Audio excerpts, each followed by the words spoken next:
The Adams Arms AA-15. It's a piston operated AR-15 variant. I really like this gun. I've had it for a few years now. Here we have the one magazine that doesn't actually work in the Radical Firearms rifle. Well,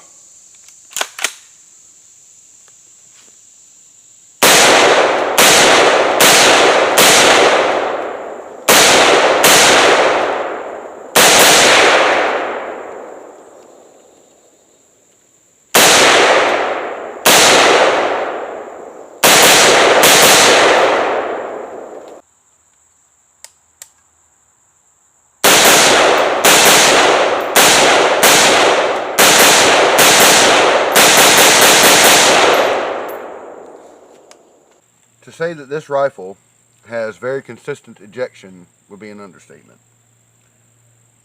It almost doesn't matter what ammo you feed it, what have you. It's right over that right shoulder, past that right cheek, which means it's not the most left-handed friendly of rifles, which is fine.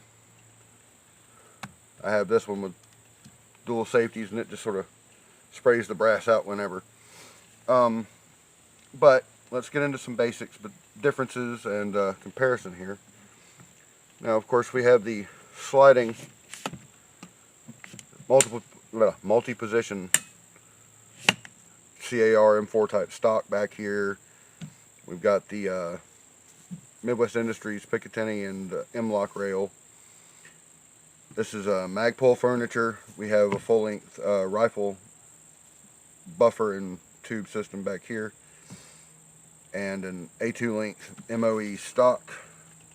Both have the A2 type flash hiders. Now let's get into some of the differences. Let's see, I hope this will show up.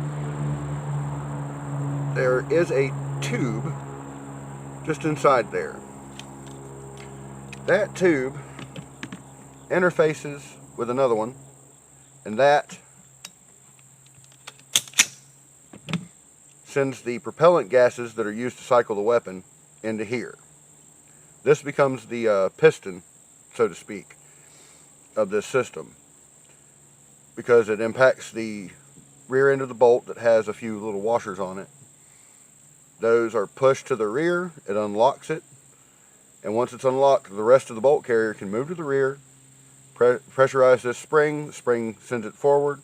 Of course, on the way back, it ejects the empty cartridge case, and on the way forward, it loads a fresh one. Self-loading rifle. Now, excess gases are vented through those ports.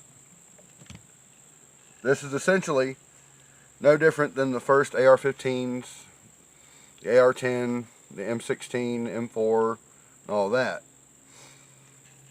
Where the Adams differs is it does away with the tube, which also I should mention, all of the heat generated by firing, a lot of it's retained in the barrel and gets transmitted to the handguard over time, but a fair amount goes into here as well.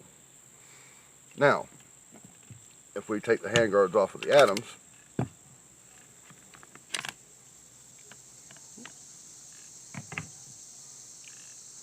we see the piston rod. Instead of a tube interfacing with a tube, you have this rod pushing against a flat piece on the bolt carrier. As it's fired, the gas comes out, fills this cup, and pushes this rod to the rear. And then it cycles, same as that. We'll take the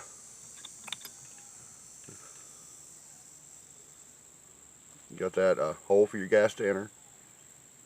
We have that hole for it to come into the cup here. 2 holes, 1 cup. This is a multi-position gas block. You have a setting for adverse use and suppressor use, which are nice. It'd be nice if I had suppressor money. Both have the A2 closed bottom flash hider, 5 ports on top. The recoil on both is fairly minimal, but in both cases, or in one case, this kind of wants to tip a little as it's fired. This is straight back. Other than that, you really can't tell a difference in their use. You know, it is what it is. With this system, these 2 ports right here on the bolt carrier, I'm hoping that's visible, those 2 ports are for excess gas. That gas is exhausted into the atmosphere right in front of your face. No such ports on there, no need for them. When this cup fills with gas and starts to move back, it releases it forward, well away from you. So far I haven't had a problem going either way, although I do like that, because as it cools, the residue of firing will build up in here. There's a lot of carbon fouling that can build up in here, and you have to watch it. Unless you end up dropping it in silty mud or something, the odds of anything getting back here and causing you an issue on this system it's minimal. These are a lot easier to clean, basically, because you don't have, you clean from the chamber forward. You clean this out, make sure it's clear, no obstructions. You clean the op rod, you clean the barrel and the chamber. You throw some oil back here, you're good to go. You throw oil into the interior of that bolt through those 2 little holes, you are going to have an issue in short order. They're not meant for that. They're meant to be dry. The only parts of this you oil are a tiny bit on the mechanism, and little bits on certain parts of the bolt and bolt carrier. Minimal. You wipe off any excess. You don't want anything for that fouling to stick to. It doesn't get back here on this rifle. And in the humid ass place where I live, that's kind of a plus. That's going to be sticky no matter what you do. Fidgety thing. One thing I have really noticed that I like about this is that it, despite the extra weight of the piston system, it's not too bad. One thing I noticed when I got the Radical was that the thicker barrel, this is a SOCOM profile, this is a government profile, if you remember from a moment ago, skinny, fat, thick, less thick, less thick. Both are 1 in 7 twists. That is, for every 7 inches of forward momentum, or every 7 inches of forward movement, it rotates fully 360 degrees in the barrel. Now, in a 16-inch barrel, 1 in 7 twists means it gets 2 and change full rotations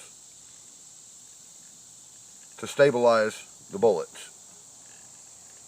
You know, it's like spinning a football when you throw it. I know, I know some of you folks from not America will be like, "You're not supposed to throw the ball. You're supposed to kick it." No, the American football, if you put a little spin on it, you can throw that thing a hell of a long ways.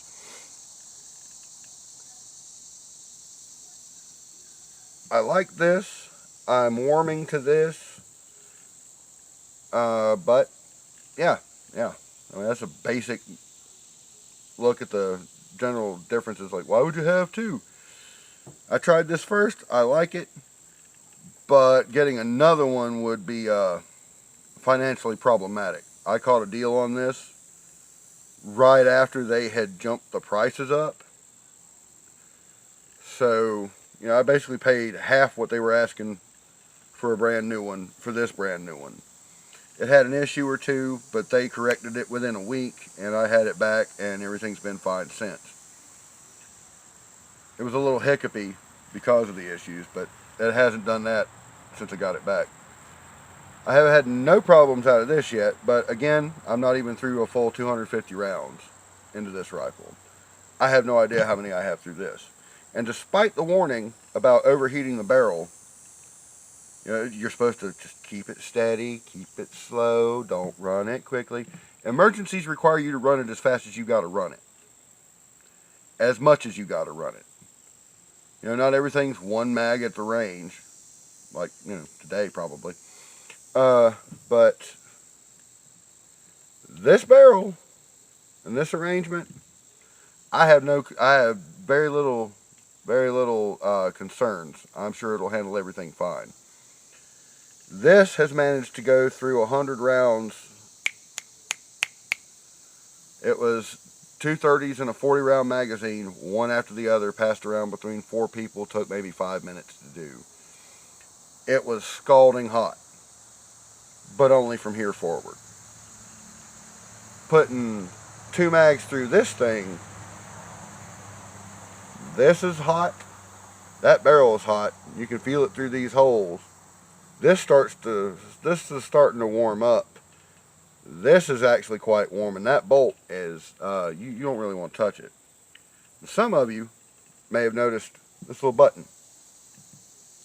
There are ratchet teeth, not like I have, like a ratchet mechanism cut into the bolt body. In the event that you've gotten a little gunk or sand or some bullshit in there, but you need that thing to go off, you can literally beat it forward until it shuts, pull the trigger, and that should clear it. But at least it'll get that extra round off if you need it. Now, that about does it for this portion. We'll go back to the range and do the fun stuff. Let's do this again.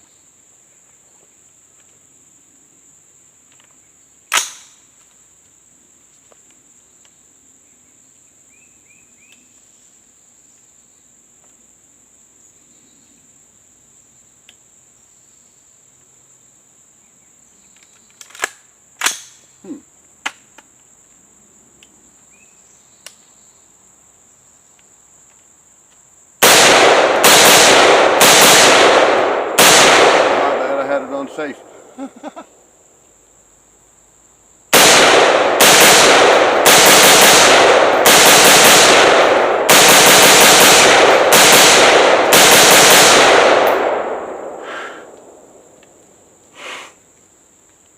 Quite a fog bank, but it wasn't directly in my face, which is nice. It's a little smoky because it's had some oil applied to it for storage. You can only get so much of it off with a cloth. It's a really nice rifle. Ignore the sweat on it now. It's kind of warm out here today. It shoots very well. It's very, very user-friendly. I like it. Anyway, 250th video. Thanks for 71 subs. I'm glad to have you folks. I really, truly am. Have a good weekend.